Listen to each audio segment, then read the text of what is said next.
Welcome to Democracy Now!, democracynow.org, the War and Peace Report. I'm Amy Goodman. We're broadcasting from the UN Climate Summit in Katowice, Poland. Federal prosecutors have accused President Trump of committing a federal crime by directing illegal hush money during the presidential campaign to two women, adult film star Stormy Daniels and former Playboy model Karen McDougal, during the presidential election. The accusation is contained in a sentencing memo for Michael Cohen, Trump's former attorney, who's admitted that Trump directed him to pay the women in order to prevent them from speaking to the media during the campaign about their alleged affairs with Trump. Incoming House Judiciary Chair Jerry Nadler says the payments could be an impeachable offense. He was interviewed on Sunday by CNN's Jake Tapper. If it's proven, are those impeachable offenses? Well, they would be impeachable offenses. Whether they are important enough to justify an impeachment is a different question, but certainly they'd be impeachable offenses because even though they were committed before the president became president, they were committed in the service of fraudulently obtaining the office. That would be that would be an impeachable offense. Trump's former personal lawyer, Michael Cohen, is being prosecuted for the payments by the U.S. Attorney's Office of the Southern District of New York. On Friday, Special Counsel Robert Mueller also issued a sentencing memo for Cohen, as well as Trump's former campaign chair, Paul Manafort, as part of the probe into Russia's meddling in the 2016 election. We'll have more on the significance of the filings after headlines.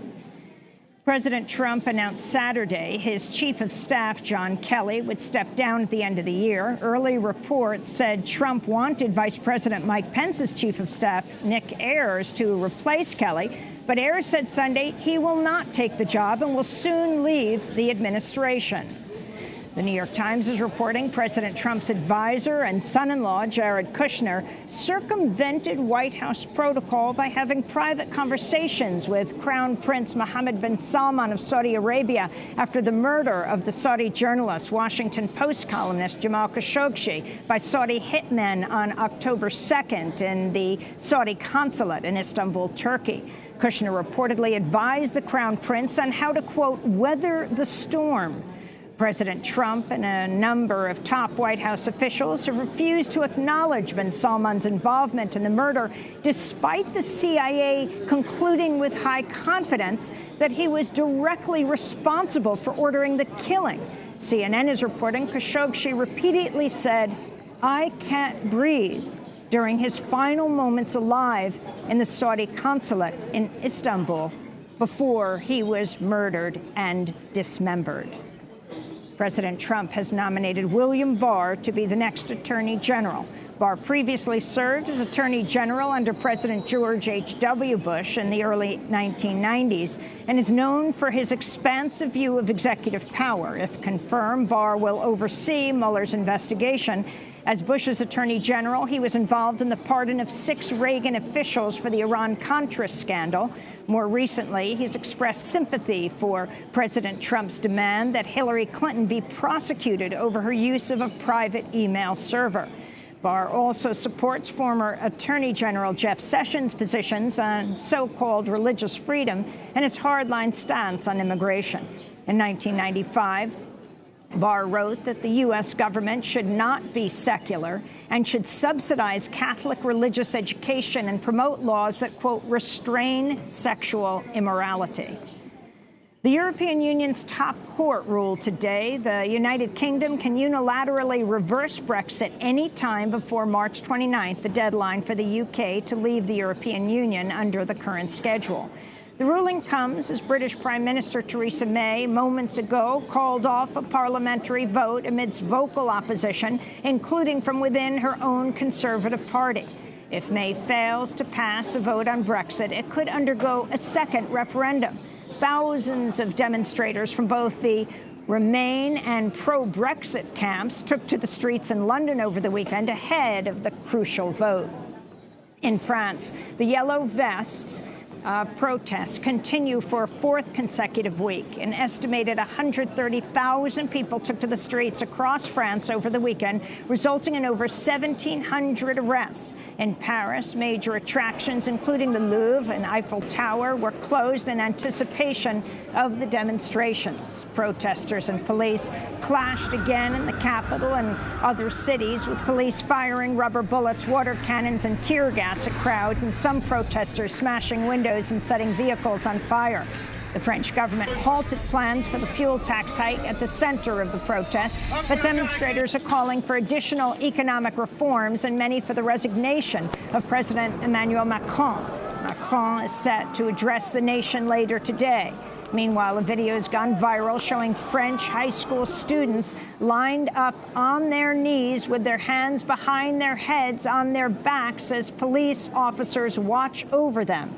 Students have been protesting plans to reform the exam system. Some Yellow Vest protesters kneeled before police in Paris Saturday in a gesture of solidarity with the students.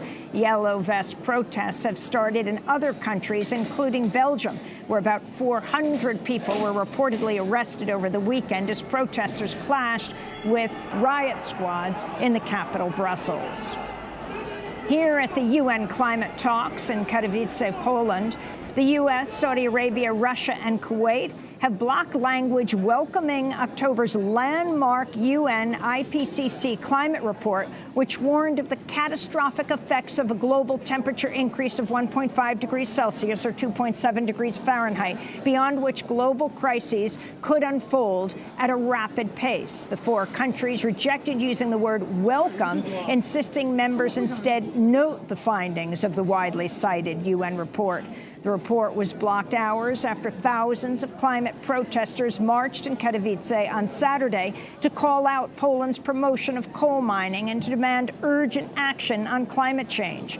Major climate protests took place in a number of other Polish cities, as well as in Montreal, where protesters spoke out against the Trans Mountain Expansion Pipeline, and in Paris, where an estimated 25,000 people marched at times overlapping with the Yellow Vest demonstrations.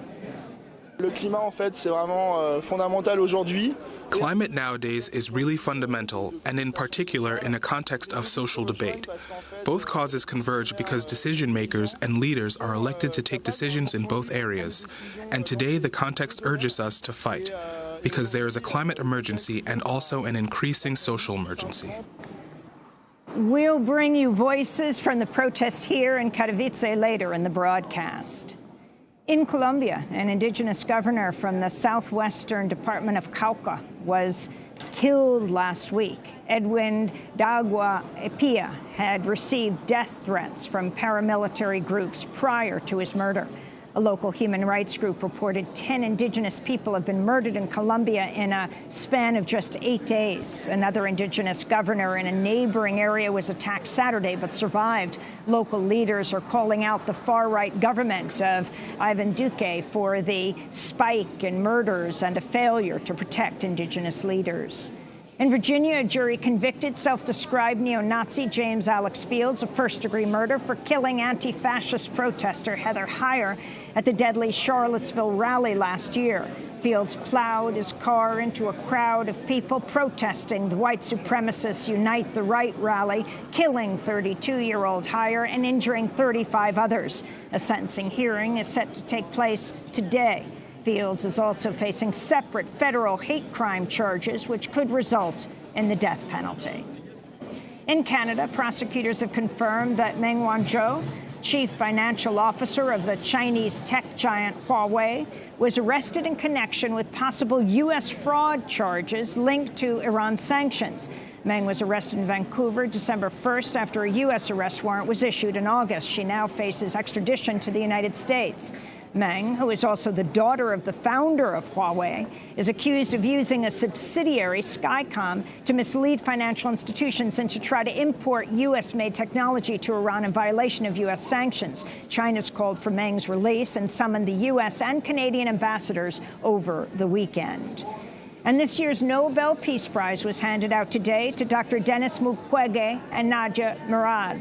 Dr. Mukwege founded the Panzi Hospital in the Democratic Republic of Congo, which treats women requiring surgery as a result of brutal sexual violence. Nadia Murad is a Yazidi Kurdish human rights activist from Iraq. She was kidnapped by the Islamic State and repeatedly raped. This is Nadia accepting her award.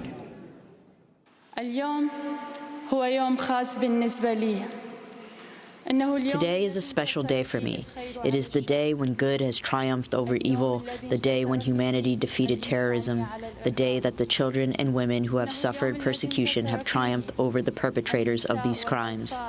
I hope that today marks the beginning of a new era, when peace is the priority and the world can collectively begin to define a new roadmap to protect women, children, and minorities from persecution, in particular victims of sexual violence. From the UN Climate Summit talks. I'm Nermeen Sheikh. Welcome to our listeners and viewers around the country and around the world.